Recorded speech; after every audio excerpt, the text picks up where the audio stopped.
Welcome. I'm sorry for the technical difficulties. Apparently, I just left the call, but I'm here. I had to take it on my cell phone instead of on the computer because the internet's just going crazy.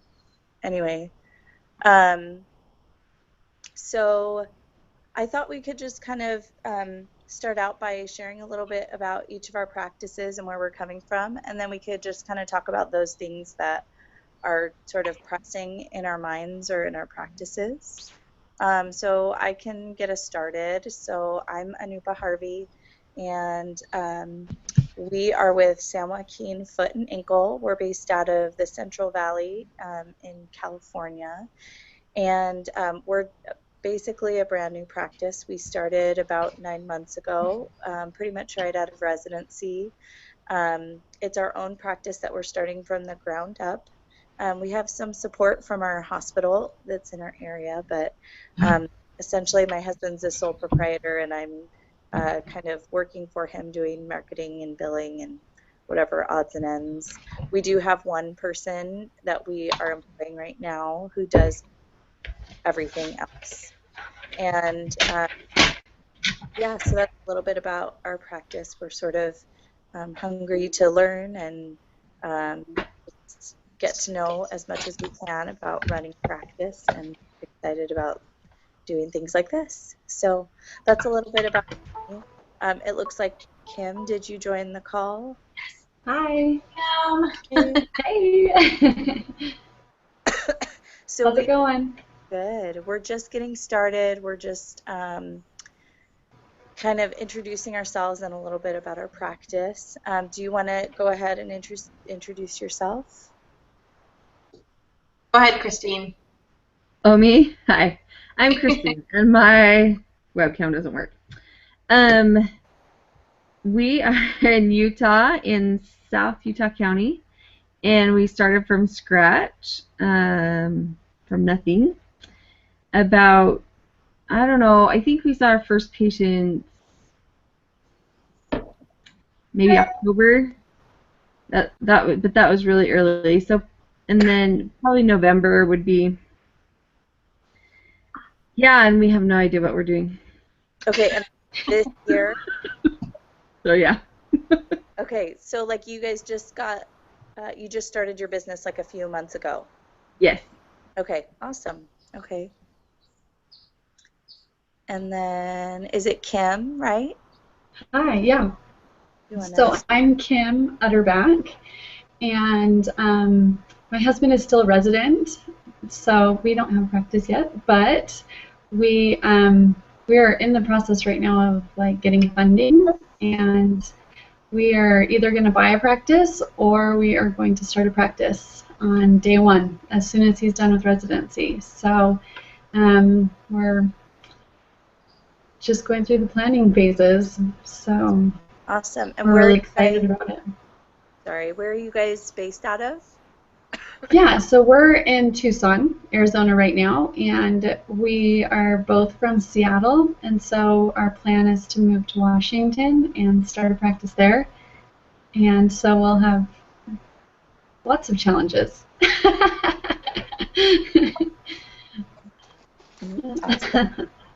But we're excited about it. Yeah. Okay, that's great. And then Angel, we know a lot about you, but why don't you just go ahead and do it for the sake of the call? You know too much about me. So I'm Angel, and we are in Central Valley in a town called Visalia, California. And we've been in practice for almost 2 years now, and we bought out 100%, bought out a pre-established practice. And so we've just kind of grown it from where it was and converted it into what we wanted it to become. My husband is taking on a partner soon because business has gone well and things are fast, so we wanted somebody else to share the burden with. So our partner starts in 30 days actually. 1 month our new partner will be here. And then I let go of a lot of stuff over there now once everything got going. I don't need to do a lot of stuff, so I do I create all of our letterheads. I do promotional stuff. giveaways. I do all of the photography for our website. I run our website, that kind of stuff. But I try to stay out of the day-to-day stuff because separation from home and work. So that's kind of where we're at. So, yeah. Oh, did Anupa disappear? Okay, and then who just joined? I'm Shelly. Hi. Shelly. So we were just talking about ourselves, where we're from, and kind of where we are at in the business part. Everybody's kind of talked about, you know, if they're self-starting or whatever. And so why don't you introduce yourself? Okay, I'm Shelly, and my husband and I are living in Beaver, Pennsylvania right now, just outside of Pittsburgh. He has just over a year left of residency, and our plan is to go into business with Aaron and Kim when we're done. Cool. So yeah, that's the plan. We've chosen a location as far as like city-wise where we want to go, and so now we're just looking into funding and deciding whether we're going to buy a practice or start from scratch. And yeah, that's it. Cool. So, sorry, hold on. Purple arrow. Okay. You get your definite seconds to that. Hello? Oh, go back to that part. I love that one. Sorry. So Shelly just So, Shelly, where are you starting in practice? We want to move to Spokane. Oh, okay. So Shelly and Aaron, Shelly and Kim are going to be joining. They're going to join and make a practice together. Yes, so we have a partnership already, so that's exciting. Okay, awesome. And are you guys at the same residency program or a different one? Different, but we went to the same school, Oh, so that's how we met. Was in Ohio at the Kent State School. So our partner that we're taking on, we actually went to medical school with, and then we both ended up in residency together on the East Coast. And then we both ended up in California, so it's kind of like you guys, but just a couple years ahead of the process. who's your Oh, that is so partner? exciting. Who's your partner, Angel? Our new partner, it's not official because he's not arrived, but Tyler and Shaylee. Oh, that's awesome. Oh, cool. Excited. Oh, that's really neat. Oh, good. So we've got 5 minutes. And Angel, aren't you guys still looking for an associate as well, or do you also have an associate now too? So we took on our partner, and then on top of that, we're looking to hire about 3 associates this summer. Wow. So I think we found one that's going to work out, and we're still holding interviews constantly. And we've had a lot of good people, but you know, cities-wise, for people determining where they want to live. All right. Yeah, that's kind of where we're at. We're just going. Angel, how many offices do you have? We need to stay. One office in Visalia. Yeah. And our associates are going to be branching out and working in different cities, so kind of like satellite offices. Uh-huh. And then hopefully we'll get another legitimate, like, true office space in the next year or so. But we'll be able to. Okay, bye. Okay. So did you start those satellite offices already, Angel? Sorry, my camera just keeps cutting out. So that's kind of where we're at. Did you start those satellite offices? No. So what happened was that the lady we bought out from, the doctor we bought out from, she was predominantly like wound care, diabetic kind of thing, and she didn't do surgery anymore. So my husband's big on surgery, so we expanded into surgery, and then we got ourselves a marketer, which is the best thing that anybody could ever do for any of your practices. Even if you don't have money, get a loan and get a marketer. And so she connected us with so many different clinics in the area, and they've asked us to contract with them to supply them podiatrists. to staff their facilities as Wow. full. So that's where our Bow satellite offices are coming into place. Our podiatrists will go in and work in their already set up facility. They already have medical assistants. They'll have everything Mhm. ready for them, and they just work there. And then we'll provide them like a scribe, you know, 'cause that's life without a scribe is not life. Actually. So yeah, so that's how we got that set up. And it's been really great. It's been really good. So Cool. So, kind of what I thought we could do with this call, I think everybody's introduced themselves, right? Sorry, I cut out there for a little bit, so I'm not sure. yes. But, okay, good.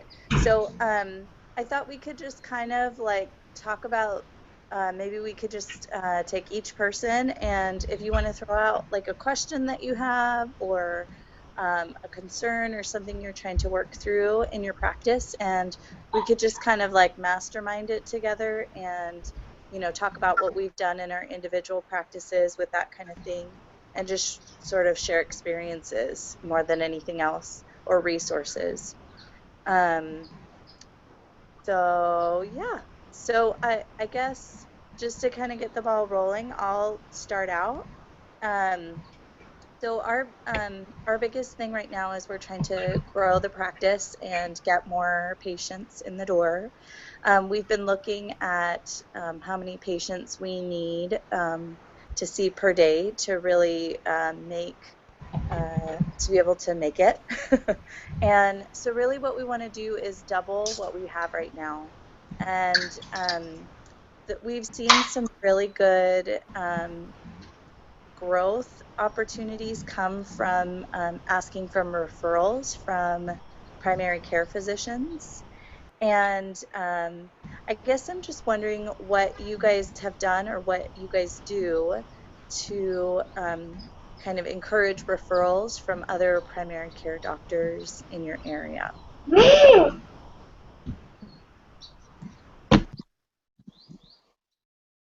wants to go first? Whoever has an idea. Well, what we did is we just had the marketer. I mean, at first we didn't have a marketer, so we just went out, or my husband went out, and he just introduced himself literally to like every other podiatrist in town, just to like kind of have a good rapport. And then we just started mapping out who we met with, who we know, you know, where do you want to draw your referrals from. And we also decided to take call at our local hospital because there was no podiatrist on call. So once you start taking call and something comes in, they refer them to you. So that's how we started getting the first load of referrals for us. So do you maintain those relationships in any way? Like, does your marketer go back to those doctors, and like how often, and Yeah, what do you do or say in those visits? we're in between marketers right now. Our first one had to quit. Her husband got MS. Oh, no. He had to quit, and so we just hired our new marketer. So he hasn't started yet, but yeah, we do. We constantly, you know, go out with the hospital. We just kind of grew that relationship. Aside from doing call, now we're doing paid call. So you kind of have to upgrade. You're going to do call for free usually until they know that you're reliable. Then once you work there long enough, they give you more privileges. Now we'll get like block hospital time. Now we get call pay, paid call.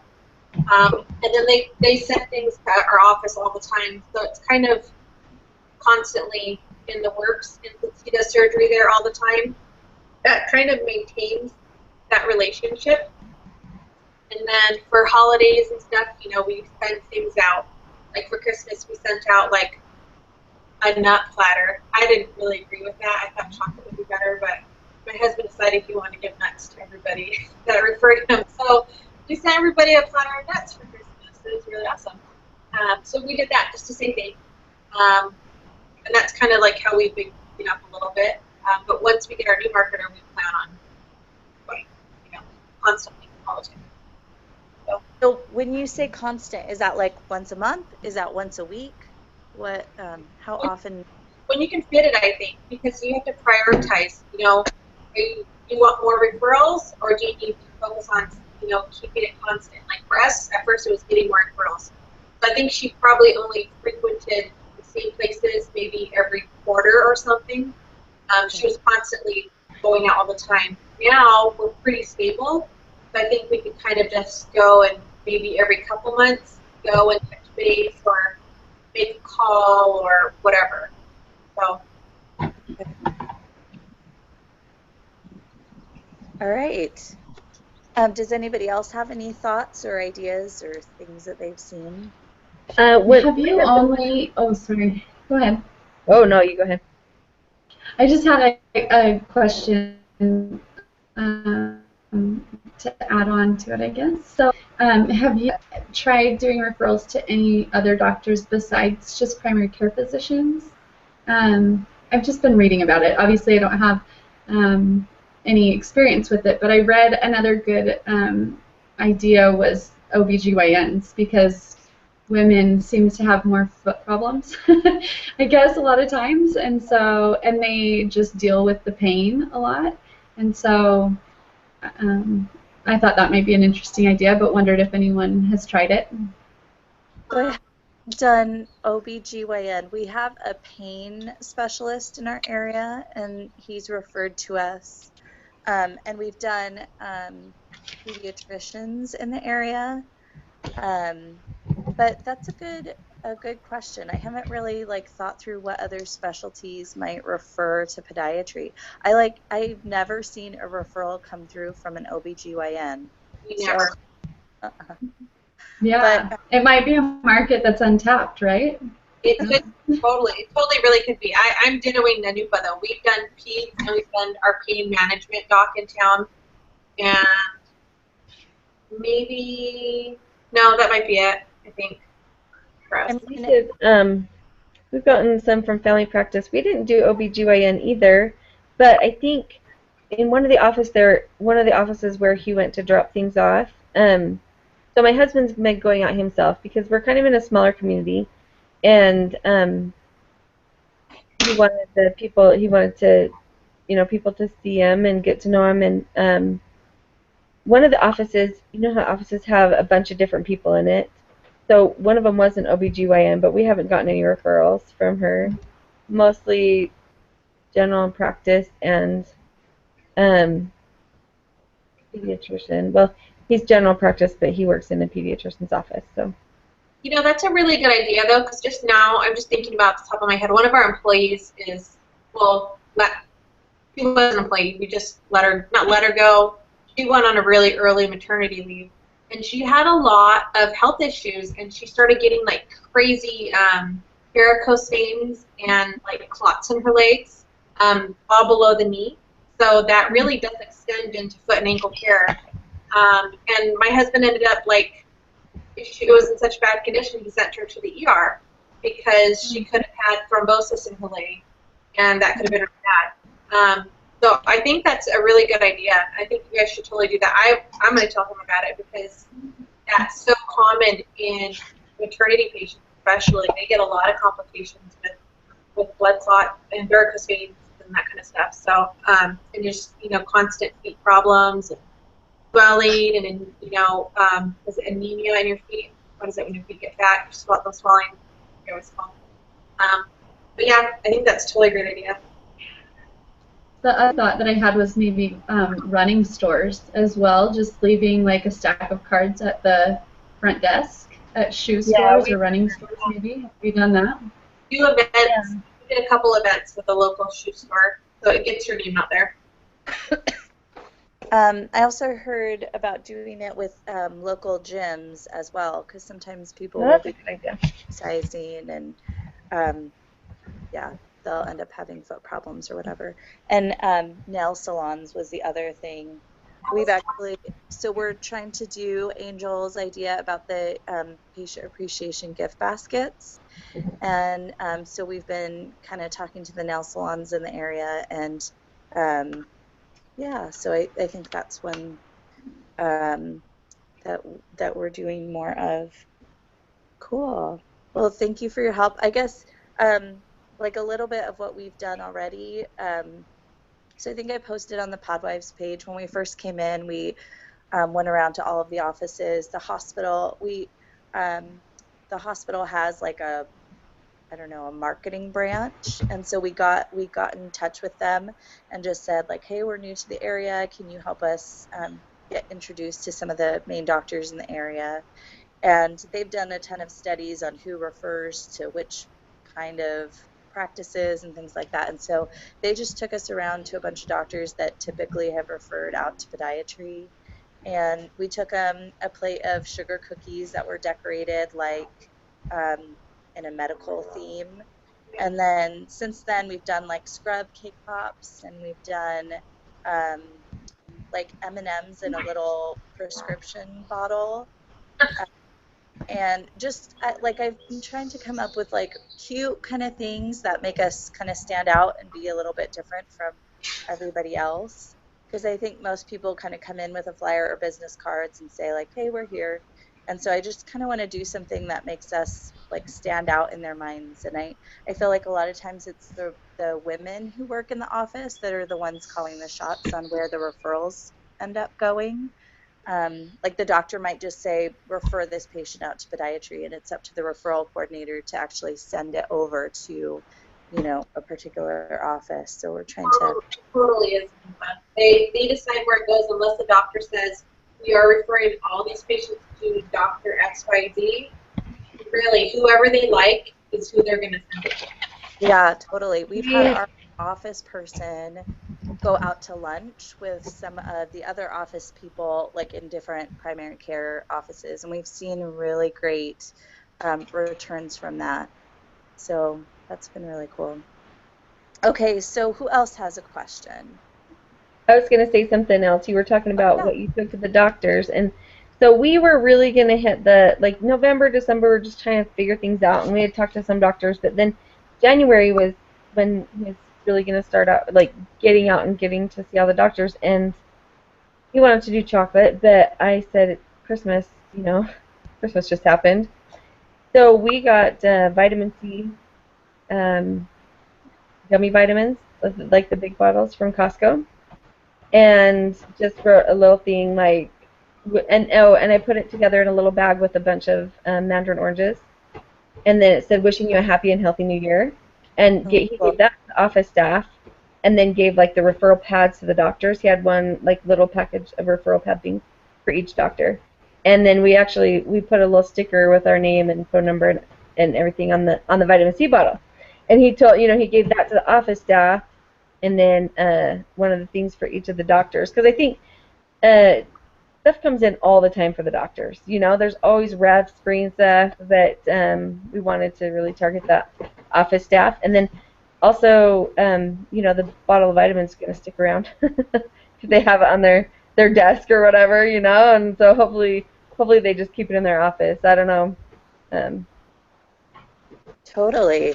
You could, like, just as you were talking, I'm like, you could toss in, like, hand sanitizer, and like there's so much stuff that could just stay on the desk. Yeah, I wanted something that would stay there, you know, not just that the doctor would take home or throw away or something like that. Something that they're legitimately going to use or have a need for too. Yeah. Not like, here's a crappy paperweight or something. It's like, no, actually, I use hand sanitizer every single time I need it. Yeah, and vitamin C gummies, you know, I don't know, they're shaped like little oranges, and everyone can use vitamin C, right? Yeah. It's like candy. I know. That's cute. Especially in the flu season, you know, they work in a general practitioner's office. They're just totally. People all day, every day. Yeah.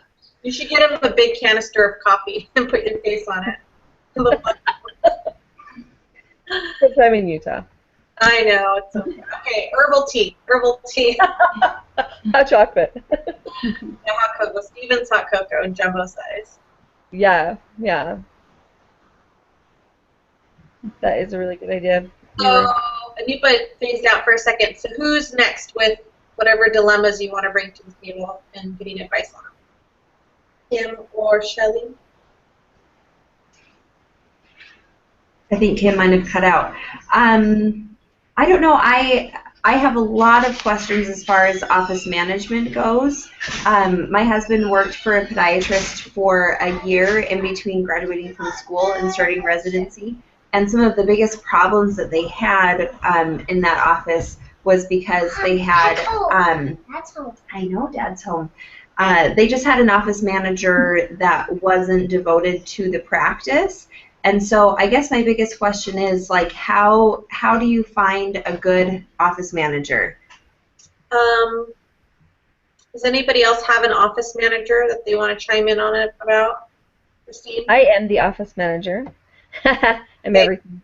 But one thing that we've talked to a lot of dentists and doctors, and seriously almost every single one of them has had an office manager who embezzled or did even like they were friends of the family, everything like that. And we were talking to one doctor, he's like, oh yeah, everybody has. And so, and like his office manager got mad at him and changed the address for the Medicare reimbursements, and so they didn't get their like Medicare re-enrollment thing, so he got kicked off Medicare. And anyway, so one thing with that is right now I'm doing it when we hire someone else. I don't want to like be the annoying wife, but at the same time I'm gonna act like I know what's going on. I'm just going to, like, come in every once in a while. You know what I mean? Just so that there's a presence there, not hang out, not tell people what to do, just kind of in and out, and just so that I feel like it's important that they know that somebody's watching them. Yeah, that there's like what's there? Accountability there. What was that? Like, are you like you're there to be a presence for like accountability to make sure that they know that there's somebody. I don't know, like I guess that I'm not really sure what the responsibilities of an office manager would need to be. Obviously, you know, the office isn't going to run itself, but you also don't want to have people feel like they're being babysat at work, you know. Yeah, so I don't want to be there every day, maybe not even every week. Just like, you know, every once in a while pop in and look at some files or something, you know what I mean? Because a lot of times, even if I don't know what I'm looking at, a lot of times, and they wouldn't even know that, you know what I mean? A lot of times what happens is the dentist or the doctor, we know, you know, they don't teach them anything about business. And so they go do the patient stuff, and a lot of wives aren't involved at all. And so the office manager is really the beginning and the end of everything. Everything goes through the office manager, and so they really have a lot of control. And no, keep going, sorry. Oh, no, I'm done. That's all. So we kind of. I imagine. Oh, go ahead. Sorry. Oh no, go ahead, Kim. You're good. Go. So I imagine, and maybe I'm wrong, but if there are any problems or concerns or anything, your husband might be pretty busy, and so I would imagine that would go to the office manager. Is that kind of how you guys have seen things? Yeah, they're kind of like the gatekeeper. You know, they are the gatekeeper. But in busy practices, the doctors really do nothing as far as front-end management, you know, like any of that stuff. The office manager sometimes is even in charge of billing, and so that's where it happens a lot of times. Anyway, we just have talked to a lot of people for that, so that was just one thing that we are going to do right now. It's just me, but that is one thing that we want to do, and not to babysit them, just so that there's someone other than the doctor who seems like they know what's going on. Yeah, that is a hard thing, because billing and all that kind of stuff, it can become very easy for people who are put in charge of your practice to all of a sudden, like, I have all this power. I can do these things and nobody's going to notice. So when we started, we had like a pseudo office manager who was already like in place, and she didn't do a whole lot. She was just kind of like the senior person there in their staff, and that was their manager. And so we brought on our marketer who transformed. She did so much as a marketer that she kind of just started taking over the management stuff. It just started bleeding over. And we were okay with it because I didn't want to get too involved every single day, because we have 3 kids. I just had a baby, and so it's very tiring to, like, you know, be on it all the time.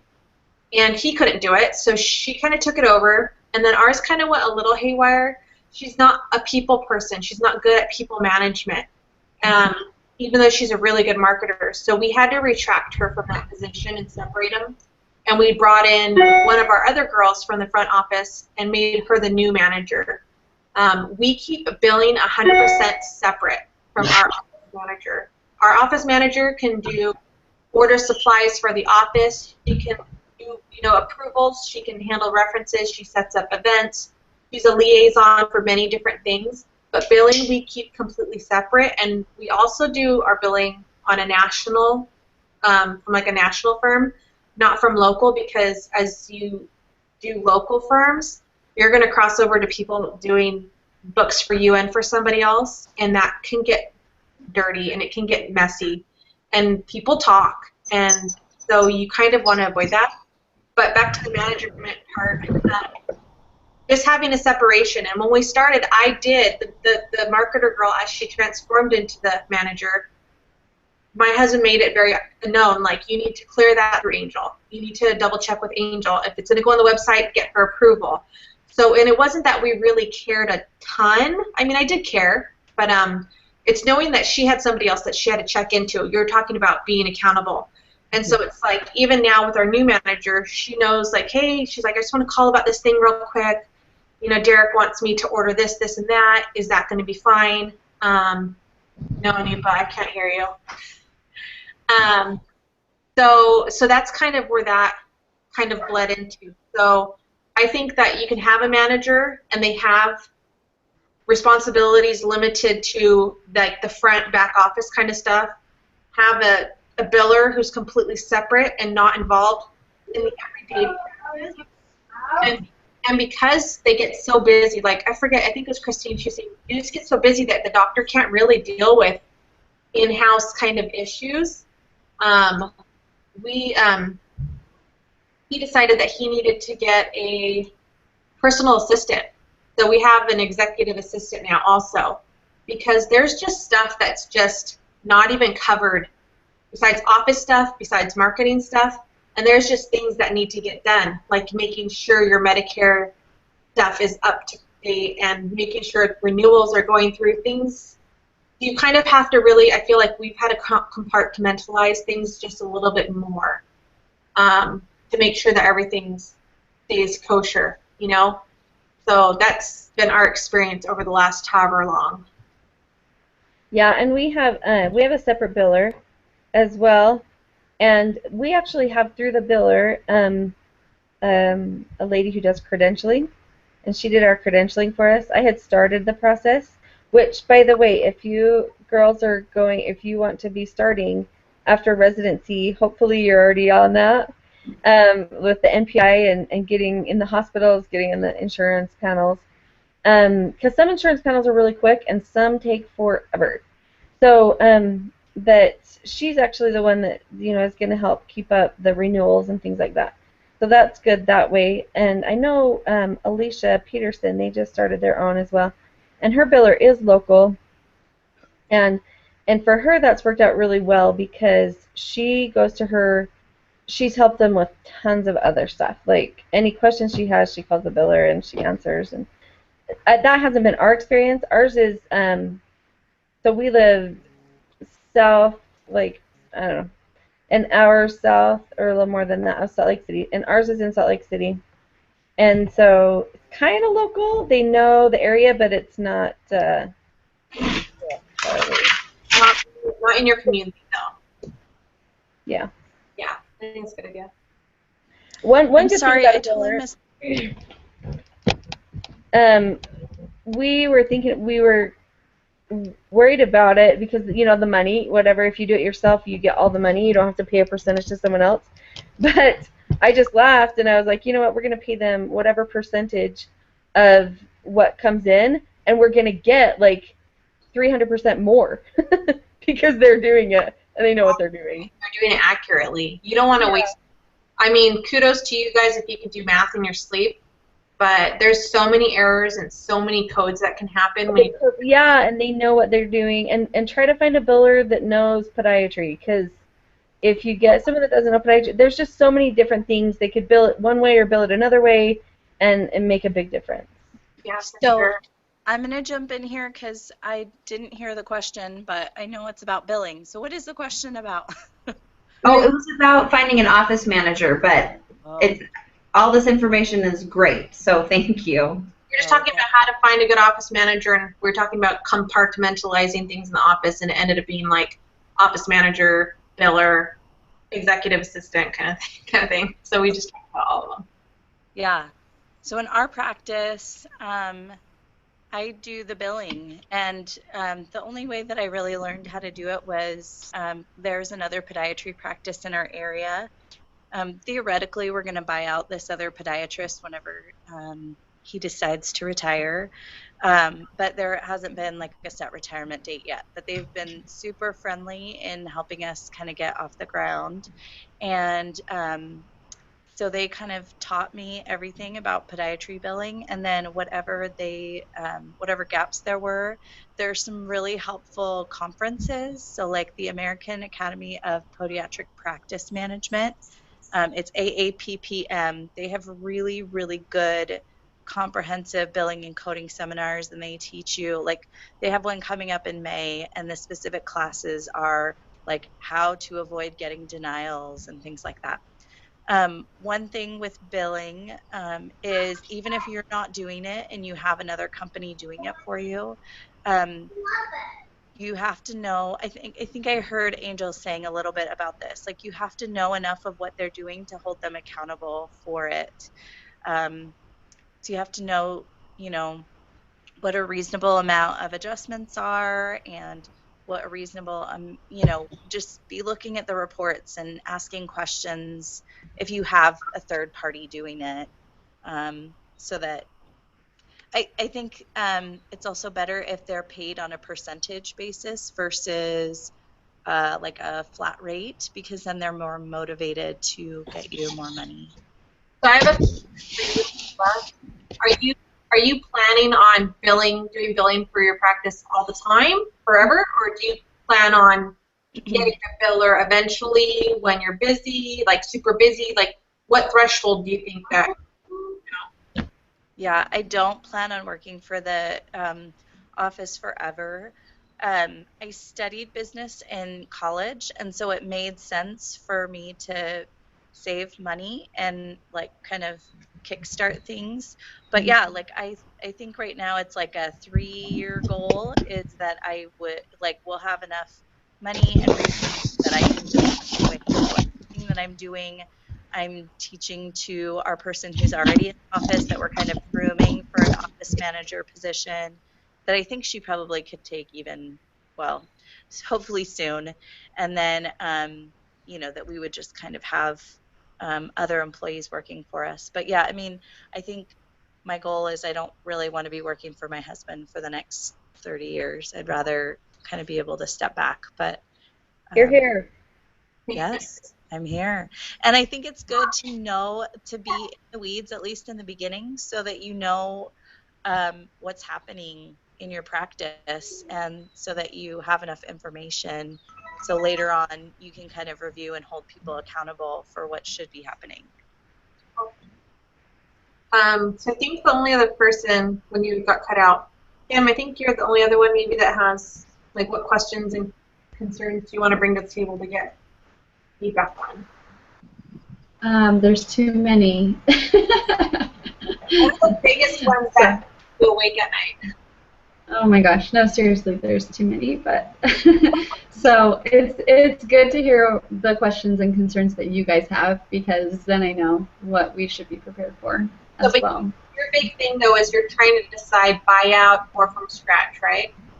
Well, honestly, we've already picked our location. We feel really good about it. And so if there's a practice that's for sale and it is a good price, a good value, then that would be ideal. But if it's not, even if it seems like a good practice but the value's not there, or we just don't feel right about it, then we're going to go on our own.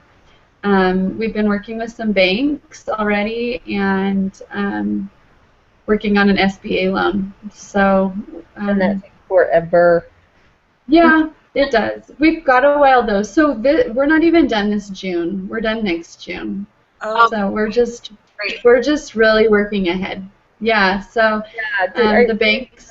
Do you have his license? The banks are already. Sorry. Go ahead. Oh, does he have a Washington license yet? No, so we thought right now it's on the calendar for like a year from when we start. So we were planning to do it in June of this year, but do you think we should do it now? Might I have, would, well, that you need a license for to apply for a lot of the other things. You know, like they'll ask if you're Mhm. licensed for some of the other things. I think that's plenty of time. One thing I would check though is when I think in Washington, I know that Jillian posted this that her husband they had just because they started like in June and then it came up for renewal because they do it once a year no matter what, or once every 2 years in the same Uh-huh. month or something. And so then they had Okay. to repay it like 3 months after they had just paid it. So I would find out then for Washington how they do their license renewal because you wouldn't Okay. want to do that, especially if he's not working yet. Have Yeah. the license and then 4 months later have to renew it and Okay. but in Utah it's every 2 years and it's in September. So it's in September every 2 years, Gotcha. So, if you were, if you were going to Gotcha. come here, you wouldn't want to get it in July of the year that Right. it renews, and so yeah, that would just be one Gotcha. thing to go look into before you get the license. well, and Okay. check the qualifications you need to meet before you get your license too, because some states might, you have to pass certain parts of your exams, so they might require certain exams to be done ahead of time. Well, that's true. So you want to make sure that and then they need time to study. So ours, varied a little bit. So we had all of our exams done before we were done with residency. Well, before we started, he took the last exam. Yeah, I think we got the board's results. I think that was like in August or something like that. I don't know. I remember. Gotcha. But I think it's great that you're going ahead of time because some people go, oh, are you looking for a job? It's so early, and then you don't end up with a job, or you end up getting a job that pays you $75,000 a year. Paying back your student loans, that kind of job takes a long time. So you guys are totally on the ball, and it's great. So. Yeah, we didn't decide to do this until probably March, but we didn't really start. Like that's when we kind of decided, and so then it was April, and he was graduating in June, so we were way late. But that's just how it worked out. He had other job offers, but this was just what we wanted to do. So never mind. So you, not what we wanted to do. It just worked out this way. but you purchased, right? Did you Nope. purchase one that was?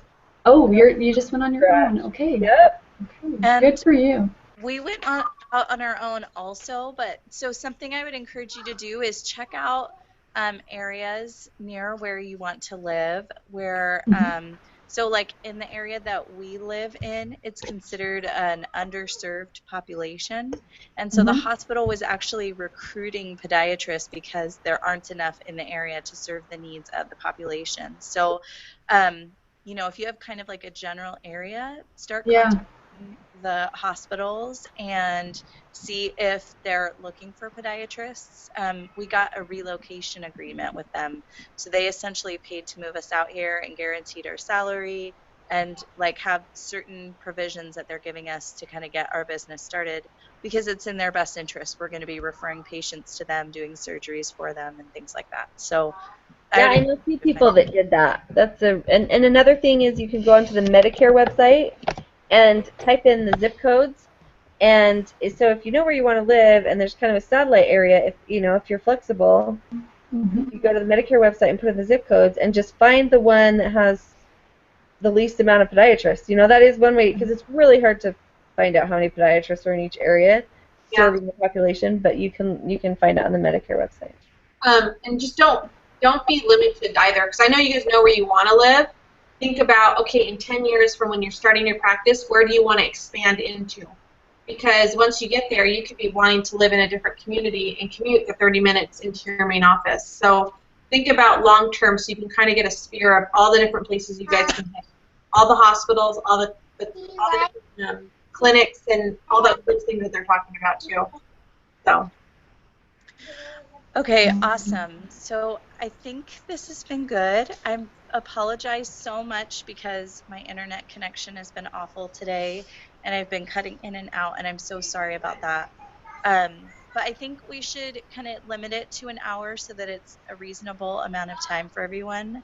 And I think we should just hold another one soon and just keep going with the conversation and think of other questions. And I think it's nice to kind of rotate who's responsible for them. But yeah, hopefully it's been helpful. I know I've gotten a lot of good ideas, so that's good. Yeah, and it's fun just to have common ground with everybody. You're not alone. Yeah. We've all been where each other's been. So there's light at the end of the tunnel. But you get excited to get out of residency thinking everything's going to be peachy keen, and then you realize, oh, I'm setting up a business. That's even more work than residency. And nobody taught us how to do it. Exactly. Yeah. Well, anyway, thanks, guys. I had fun. All right. Thank Congratulations. Thank you. Thanks. Okay, bye. Bye. Bye.